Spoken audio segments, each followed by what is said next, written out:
somebody waiting. We have several people waiting over 1 hour Ooh. to speak with me. I think it's about time. I think so. We as stop well. debating Rihanna and Shaggy. Yeah. And we start talking to Ba in New York, waiting 1 hour and 10 minutes. Ba, how are you? Ba? Hello. Hi, Ba. Yeah. Yeah. This is Bob from New York. Yeah. Anyway, thanks for your show. I've been listening to your show since last week when you talk about the Liberian amnesty stuff. So I've been trying to go through it. So, but like in short, I have I am in like a removal proceeding, but I try to consult my lawyer on that, and then he wants me to still leave the case open, and still file in the I-485. So I was like, well, because I've been listening to the show since last week, and I remember someone asked similar question like that. All right, so all right, you want to do the Liberian amnesty. This is what you, right, yeah. Okay, this is what you do. I agree. You file the I-485. Yeah. You get the receipt for the I-485. You then make a motion to the judge to recalendar and terminate your removal because you are prima facie eligible for the I-485 amnesty. That's how you would handle it. Oh, okay. Because as for him, I was just trying to, because I've been following your show since last week, and I am actually trying to do what you said, but Yeah, so I actually agree. I agree with what the lawyer's doing. Yeah, because he said the case can still be pending until we're going to file the I-485, and then once they mail me the original card, and then we can go to the judge. I would go as soon as you get the receipt. I wouldn't have to wait because immigration's not going to approve the amnesty while you have a pending removal. So I would go as soon as you get the receipt. I would do everything simultaneous. Oh, no problem. Okay, bro. Thank you so much. You're very welcome. Okay. All right, let's go to Joy in Hartford, Connecticut. Joy. Hi, Brad. Hi, Joy. How are you? I'm doing good. What's going on? Just a little flu. A little flu? I'm sorry to hear that. Yes, I would like to ask you a few questions. Sure. I'm trying to file a petition for my husband. And what do I put in first? Just the I-133 and the I-133? Where is your husband? The I-130. He's in Jamaica. Yeah, you just do the I-130. That's it. That's it? That's it. So why are they telling me that I need a I-130A also? That's if you're if you're adjusting here. If I'm what? If they're doing an adjustment here, you don't need the I-130 if you're filing abroad. Okay. The I-130A, I'm sorry. Just an I-130, that's it. File an I-130, get it filed. $535. So I just send in that alone with the 135, with the 535? Correct. And nothing else? Nothing. Well, your marriage certificate, your birth certificate, proof you're a citizen, copies of all that stuff. Okay. All right. Thank you so You're much, welcome. Brad. Let's go to Shante in Philadelphia. Shante. Hi, Brad. Hi, how are you? I have a question. Yes. So my husband's detained. He filed a habeas corpus, but he has an outstanding warrant for extortion. Would that be a reason for denial if he's been detained for 7 months? Yeah, because maybe they wouldn't be detaining him on an immigration detainer, but on an outstanding... They're holding him for a visa overstay. That's what immigration has him holding for. Yes, so you would do a habeas corpus, but where is this outstanding warrant? They should be coming to get him, or what's going on with that? They don't want to transport to come and get him. And so if they don't want to transport to come and get them, immigration should release him unless he has a mandatory detention, which is some other criminal conviction, or if he does even have a mandatory detention, there's no possibility that he's going to be able to be physically deported at any time in the future. They have to release him after 6 months as well. Okay, thank you. All right. All right. Let's go to Jihad in Sacramento, California. Jihad. Hello. Hi, how you doing? Good. Good. Pretty good. Thank you. What's Thank going you on? for the show. My pleasure. Yeah. So, I'm Algerian citizen and I'm married to American, and I got my permanent residency on October 2018, and I'm about just to renew my my permanent residency. So on this July, I had a misdemeanor. It was a traffic violation, Right. driving the wrong side, and it's already affecting me on all kind of job where I apply. You have a They misdemeanor don't- for driving on the wrong side of the road? Wouldn't that just be a traffic violation? It was not. It was not on purpose. It was not a DUI or something like that. There was a ramp closed, and I was leaving work, and I just turned there and I stopped my car. So you were going I basically turned on the wrong way on the freeway? You were basically going on the freeway in the wrong way? Yeah. Okay. Yeah, But on that, the ramp. and that was a misdemeanor? That wasn't just a traffic violation? It is a misdemeanor on my record. Wow, that's crazy. Yeah.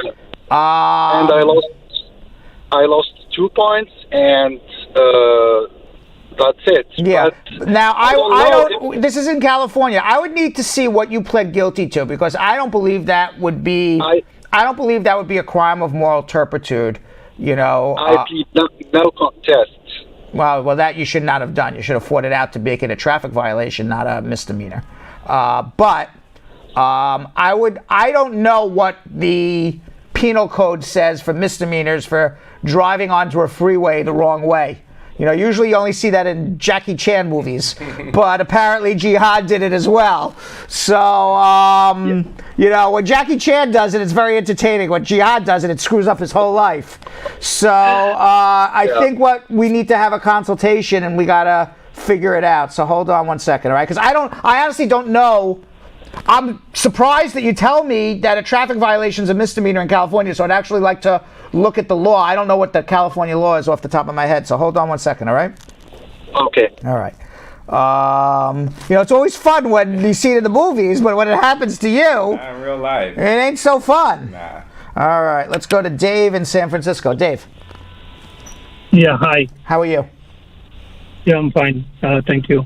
Actually, I have two questions. Like, right now I'm on F1 visa and married to a green card holder. So, actually, I'm out of status. So, how long can I be out of status, like to be married to a permanent resident? Well, you could be So married is to a it a permanent problem? resident for the rest of your life out of status, but if you want to be able to get Yeah. your green card, she's got to become a citizen. Okay, she has to Or become a if citizen. you want to adjust your status here, or you can do a provisional waiver, go home and come back. So, what should I do with the provisional waiver? Well, you're married right now? Yes, Did she file an I-130 visa petition? yes, And you have it approved? not yet. Okay, so until it's approved, there's nothing to do. Why? How many years has she had a green card? She has a green card for 12 years. 2 years? 12 years. 12? Yeah. Why doesn't she become a citizen? Tell me again. Actually, she's doing right now, and yeah, she's doing in the All right, process. so if she's, Already if done, she's in yeah. the process of doing her citizenship, already then done, yeah, it is done. it will be faster for her to become a citizen than if you did a provisional waiver, even if you started today, and you can't even start today until your I-130 is approved. So basically, we go back to what I said Yeah. originally.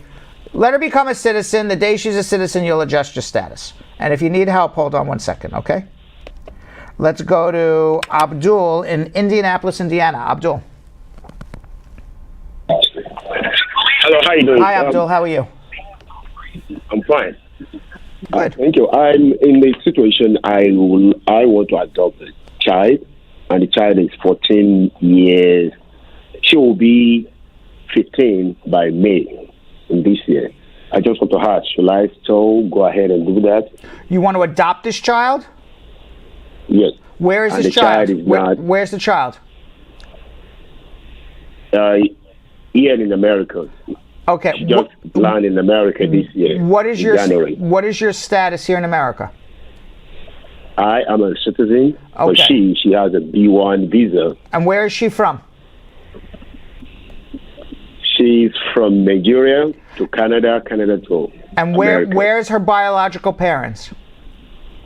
One is late. One is The late. other one, What do you mean late? yes. That means one is passed out. Pass out? Is dead? I mean, one is dead. Dead? Yes. Okay. Dead. Yes. And the other one? And the other one, she is the one that usually travel up with him, Daniel. Is that parent here right now? The parent is in Nigeria. The other parent. So we have one dead parent, a parent in Nigeria, and a 15-year-old basically living with you in Indianapolis. Yes. Okay. All right. So I'm going to suggest rather than do an adoption, you do what's called a special juvenile immigrant. And the reason is this. If you do an adoption, that child is here. You have to finish the adoption before the child's 16. You got to get legal guardianship of that child and prove you've had legal guardianship of that child for 2 years. Get the adoption done before 16, and assuming you do all that, legal guardianship will start at the time of the adoption. You're not gonna be able to file for that child till at least 18. Instead, if you do a special juvenile immigrant, you go right into family court in Indianapolis. It shouldn't take more than a couple of weeks. You get legal guardianship of the child right away. Forget adoption. Just get legal guardianship of the child, and then you have a special hearing to get a special ruling by the family court judge that it's not in the child's best interest to return to Nigeria because the parent in Nigeria abandoned the child or was abusive to the child or neglected the child. And I'm sure you'll be able to prove that it's not in the best interest of the child to go back to Nigeria. And then what will happen is once you have that, the child is allowed to adjust her status based on a special juvenile immigrant, and that whole case should take 6, 9, 12 months. Okay. So you're going to do it. So you're going to do that, not an adoption. Special juvenile immigrant. You need an attorney to bring you into family court to get it done right. I can't do it because I'm in New York, you're in Indianapolis. But hold on, we can get you started in the right direction. All right. Let's go to Anouk in the Bronx. Anouk. Yes. Hello. Good evening, Brian. Good evening. How are you? I'm fine, sir. And hello to your colleagues too. You guys are doing a great job. Thank you very much. My question is, I'm filing for my spouse and 2 kids, and they said my income is not enough. So they asked me to get a second sponsor. Mm-hmm. So what's the form? What type of form do I need? The I-8, same affidavit support, the I-864. I-864? Yep, it's the same one that your spouse is doing. You're going to do a second one with somebody else. Oh, okay. The same form, right? Correct. 1864. Correct. Okay. I think that's my question. Thank you very much, welcome. Brad. You're doing great. Thank you. All right, let's go to Dan in Sacramento. Dan. Hey, how are Honorable you? Brad. How you doing? All right, Honorable Brad. I give you that title now, Honorable. Thank you. I'm not a judge, but if somebody wants to make me a judge on television, you can call me an honorable. What's going on? Okay. I have 2 questions, Brad. Please, I beg you to be a little bit patient with me. Just 2 questions. Okay. Yeah, the first one is this. I know you have said it over and over again about this tax returns, filing of tax returns by couples. Right. You see, my wife has refused to file taxes with me simply because she has a child and she's filing unmarried, head of household, and a single mother. She says she gets more money with that. All the 3 years we've been married, she refused to file taxes with me. And I'm due to adjust my status in just a few months. So, apart from that, we have every other evidence like lease, credit card, debit cards, accounts, insurances, and all that. We have every other evidence to prove that we have a bona fide marriage. But the problem I have now is she has refused to file the taxes with me. So what do you think I can do? Do you think we can? I think she's very short-sighted because she's going to lose her husband. So whatever you contribute to the marriage is going to be lost. Because if you don't amend your taxes to file marriage jointly, I could almost assure you, maybe you get lucky, you never know, but I could almost assure you that you're going to get denied. And she is going to the U.S. government and asking for a benefit. You're not asking for the benefit. She's asking for the benefit. And what her benefit she's asking for is, I love this man. I want him to live with me. I want him to have a green card. That's the benefit that she's asking the U.S. government as a U.S. citizen. And the U.S. government is not going to give her a benefit when she's ripping the U.S. government off, which is what she's doing. Okay. So she's got to do it. Well, you're going to have a big problem. And then she's very short-sighted. I don't want to call anybody stupid, but certainly short-sighted, because so she loses a couple of dollars in taxes. But if you don't get a green card, you may lose your job. You may not be living with her. You may not be helping to support this household. She's going to lose a lot more, wouldn't she? Right. I've tried my best. She's not seeing reasons with me. I Well, don't know then what to do about it. I don't know what to tell you. She's got to do it. Somebody's got to knock some sense into her. Why don't we have a consultation with our tax attorney, and our tax attorney can have a discussion about what the cost is to amend her taxes. Can't be that much. For the 3 years. Yeah, it can't be that much. Okay. All right, and then let's just see what the cost is before she says no. Let's just see what it is. Maybe it's $50 for all we know. I don't know. Okay. Let me ask the second question. Yeah. Which is better, assuming there is a divorce situation? Which one benefits the immigrant more? Is it when the citizen divorces or when the immigrant divorces? Doesn't matter. Which one benefits the? Doesn't matter. It's irrelevant. Oh, okay. All right. Okay. Thank you very much. You're welcome. Hold on if you need help. All right, let's go to Soliman in Indianapolis, Indiana. Soliman. Hi, Brad. How are you? I'm good. What's going on? I have a visitor visa, and I want to switch it to F1 visa, but it's actually going to expire January 31st. So, what can I do? Get into school, get an I-20, extend your tourist visa, and apply for a change of status to a student. You would have to do both before the expiration of your tourist visa, or apply for the school, go home, wait for the I-20 at home, get a student visa, and come back. Those would be your choices. But my visa is actually going to expire, and they said I have to wait for 90 days before I can file for change of status. You haven't been here for 90 days yet? No. Well, then what do you mean your visa is going to expire? You usually get 6 months. You didn't get 6 months?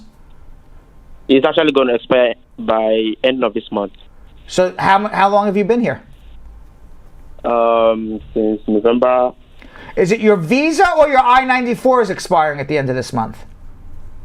My visa. Okay, no, it has nothing to do with your visa. It's your I-94. So you got to wait 90 days, correct, and then apply to the school, get the I-20, and then extend your tourist visa and change your status to a student simultaneously. It has nothing to do. Okay. It has nothing to do with your visa. It has to do with your stay on your I-94. Because remember, a visa allows you to cross a border. So you could only cross a border till the end of November. After that, your visa's no good. After you cross the border, they tell you how long you can stay, which is generally 6 months. You can look up your I-94. If you go online, just Google I-94 Department of Homeland Security, and you type in your passport number and they'll tell you when you're supposed to leave. Oh, okay. So how long does it change of status take? You first have to get accepted to the school. It could take 6 months, 9 months. Who knows? Okay. All right, you need help. Hold on 1 second. All right, let's go to Latoya in West Palm Beach. Latoya.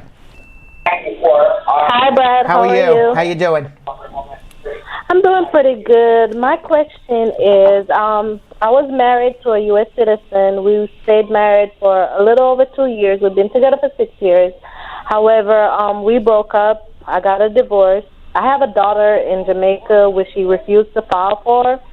But I am currently, I want to file for her because of what she's going through back home. I have a pending condition removal. Yeah, I-175. you can file as a pending conditional removal. Go file for her. Okay, even though my divorce, I just have to get it sponsored, Yeah. right? Because I only make $25,000 a year. Yeah. Down the line, you'll need a second affidavit of support. It's not a big deal. Okay, so I can go ahead and Go file right away. now. Right now, today. Okay. Oh, and yes, because we have a daughter together. Me and him have a daughter together, so my household is calculated as 3 if I'm going to file for my daughter, right? Correct. All right. Thank you so much, Brad. You're welcome. Really great. Okay, thank you. I appreciate it. Let's go to Matthew in Philadelphia. Matthew. Hello. Hey, how are you? Fine. What's going on? Thank you. I've been watching your program through YouTube, and I have this couple of questions. Okay. My wife filed for from my country of birth. There is an agent that filled my visa application. So in the process, where the name of my spouse, supposed to be, the name of my daughter was there. So when I went for a green card interview, they find out that the name written there is my daughter's name, and it's being regarded that I now married 3 wives. This was a visa interview in Africa or an adjustment here? In Africa, the agent that filled my visa. I understand. You had an agent fill out a visa. This was a visa for a visitor's visa or for your green card? It's for visiting visa first. Okay. But So now you're here. Now you're here, and you got married, and they're pulling back this visitor's visa application. They say, wait, the information doesn't match. That's right. Right. Because they said that they saw that where my ex-wife supposed to be, my daughter's name was there, and it's very regarded that I married now 3 wives instead of 2, because I divorced my ex. As I'm here in America, I married American citizen. we got to go through all your marriages and divorces. We have to tell the truth here, and if you need a waiver based on misrepresentation, even though it's not your fault, supposedly, you still should know what was submitted. That there's an error on your visitor's visa application, then we'll have to file a waiver. All right, but we got to go through all the marriages and divorces and figure it out. So hold on one second. All right, let's go to Omar in Manhattan. Omar. Yes, sir. Good night, Brad. Good night. I have a problem. I had my son filed for back in 2016. He's in Jamaica. Mm-hmm. The petition was done by my wife, and it was approved and everything. And the case was sent to the NVC. Right. But the problem I'm having is that she doesn't want to do the affidavit of support, and we still live together in the same household and everything. So my question is, I would like to find out if I could do the affidavit of support. No, she has to sign it. She doesn't have to provide any other documentation, but she certainly has to sign it. If not, you can't complete the case, and then you would have to start again on your own. Wow. Okay. All right. So so I would file an I-130 for your son right now anyway, just so you have something, and maybe you'll convince her down the line. Yeah, but in the meantime, the question I would like to ask you again, if she would have to terminate her case for me to file another I-130? No. You could have 2 separate cases going. That's why I said go file the I-130 so you have a backup, and maybe over the next couple of weeks you convince her just in case. All right. Thank you so much, man. All right. Let's go to Alex in the Bronx. Alex. Hello. Hi, Brad. Hi, how are you? Alhamdulillah, I'm good. Thanks for the good job you're doing. Thank you. Yeah, I have a question. Mm-hmm. I have a question. Go ahead. I have a friend that came here without being inspected. You had a friend who came here that was infected? Yeah, he was not being inspected. Oh, what do you mean? Infected, inspected? What are you saying? I have a friend that came here. He was not being inspected. He didn't be there. He just crossed the border without being inspected. Oh, okay, fine, all right. I thought you said I have a friend. He's infected. I'm like, oh yeah. But he was inspected. He was not inspected. He came without inspection. Got it. Now let's go ahead. When he came here, he got married to an American citizen. Right. Then he filed a vow. Right. Yeah, but the guy that filled his application put there, he was being inspected, and they told him a letter now and asked him for him to prove the last entry to the country. So I don't know what she can do You now. don't have to come. You can come without inspection and file an adjustment on VAWA. You don't have to prove your last entry. So you can just say entered without inspection. Still allowed to file a VAWA and adjust. So I don't. Yeah, so there's no reason to ask that question. Hold on, we can help him. Hold on. Let's go to Claudia in Miami. Claudia. Hi. Claudia. Yes, hold on. Let me take my headphones off. Okay. Hi, how are you? Hi, Claudia. How are you? I'm good, thanks. I'm a student and I'm about to get my OPT, hopefully like in a month. Okay.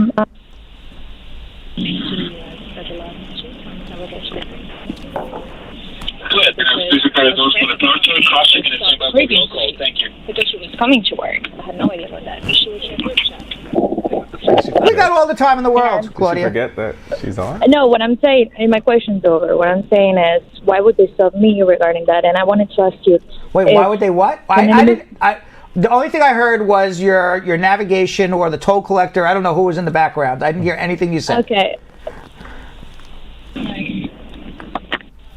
All right, Claudia, you got to get your act together. Yeah. All right. Meanwhile, someone can talk to Claudia while I talk about Instagram. Maybe she can get her act together. We'll give her 30 seconds to compose herself. In the meantime, you can follow me at Real Brad Bernstein. If you didn't get a chance to ask your immigration question live on our show, I don't answer it in our social media check-in or in our speed rounds. You can always follow me on Instagram at Real Brad Bernstein. When you follow me at Real Brad Bernstein, if I know who you are, you're part of the Brad Squad. I've seen your name. I think I know who you are. You sound familiar to me. Or just randomly, I just feel like being nice to you, even though I never heard of you before, which happens a lot. Yes. I will try to answer your question as best as I can if you DM me. As long as you follow me, like a couple of pictures, be a nice person.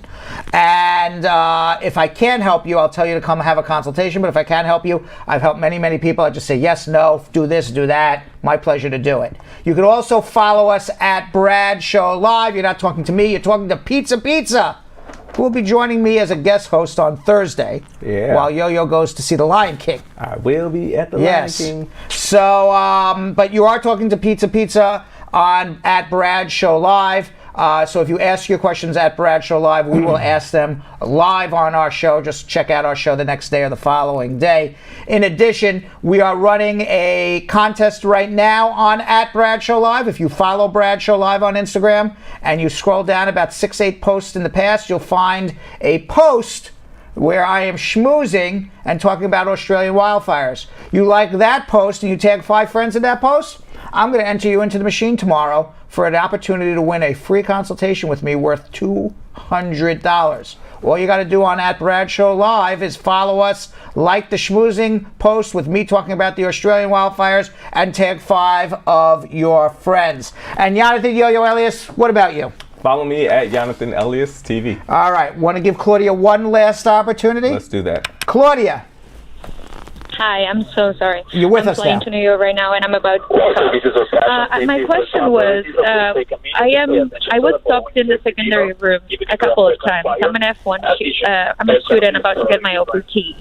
So I want to know, they were just... Why were you in the secondary room? Because they thought you were working? Because they wanted to... Yeah, they were suspicious that I was working, and then they got my phone, and I had nothing or no proof, so they let me go for 45 minutes. Yeah. But my question is, can an immigrant officer remove a red flag, or does it have to be through a redress number? I'm not sure, but I think you definitely have to know where your life preserver is and put your seatbelt on. And I am perfectly fine. What was the last question? Can an immigration officer do that? They can do that every time. You have no rights at the airport. No, I know, but my question is, do I need to apply for a redress number, or it can be done the same day when I clarified it for them? I don't know what you mean by redress, but you know what? It's just way too complicated. She needs a consultation. Yeah. All right, because I can't. That's giving me a headache listening to the guy in the I don't think she even knew.